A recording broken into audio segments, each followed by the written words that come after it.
KOZI rewinds your radio. Radio Lake Chelan, this is Jerry Isenhart.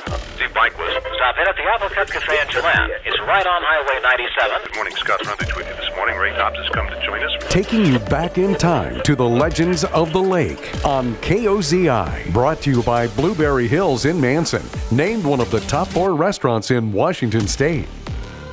This is Tony Crisetto, and we're rolling the clock way back in this edition of Legends of the Lake, where we return to a 1984 KOZI interview of longtime Lakeside resident Warren Hardware Harris, reminiscing about Chelan, Lakeside, and World War I.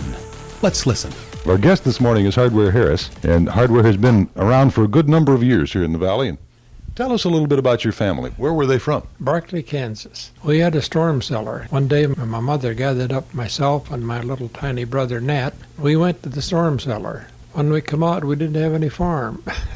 So we packed up, thought this was a good time to come to the state of Washington. And then we come over the old Falls Road, the Horn they call it, with the stagecoach. Geez, it looked like the end of the earth. Look down in there and see that water 500 feet down. But we made it. Tell us about Lakeside. What kind of businesses were there? What kind of a town was it in 1910, 12? Oh, just a small town. There was a Hardenberg store, which carried just about everything. And there was a Henry Brothers, which a couple of bachelors, and the post office was in their store. Hauser's had a meat market across just above the lake. It was built right out over the water. Funk's had a little confectionery, an ice cream store, and like that. And that just about what Lakeside consisted. The big hotel was kind of a grand deal. Where was Darnell's? Where would you place it now? Underwater, I suppose. Oh, yeah, everything's underwater there at that time. Do you remember the outbreak of World War I? I remember when it did the outbreak. Gee, they just flocked in. We had about 150 people volunteered the first day or two here. Flu, the last year of the World War,